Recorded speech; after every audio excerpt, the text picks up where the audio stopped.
Brewing this Simcoe IPA. It's just a nice, delicious, fresh hop IPA. Got a nice, fresh character to it. We'll start with a pale malt base. We'll grind those grains fresh. To me, it's like a fresh ground coffee. You want to have that ground fresh and start brewing with it.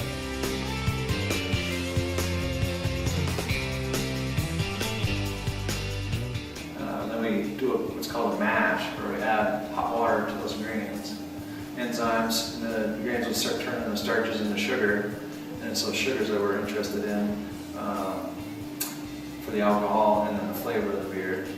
We rinse those sugars out of that grain, leaving the grain behind. We boil it in a kettle after that, add hops for different parts of the beer. A lot of the Simcoe, we put just a tiny bit in the beginning of the boil and really put a lot later on in the boil. From 30 minutes on, we start adding a lot of hops.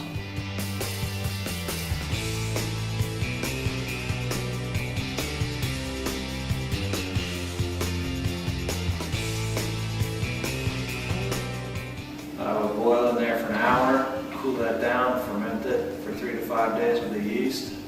That yeast is feeding on that sugar, creating the alcohol and the carbon dioxide. We saw it blowing off in the buckets there.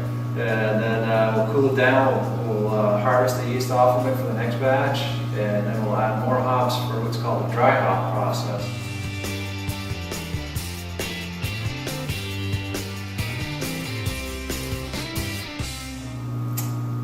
Dry hop it for about 5 days, then we rack off from those hops, and then we package that beer in kegs and bottles. So about 2 weeks. It should be ready July?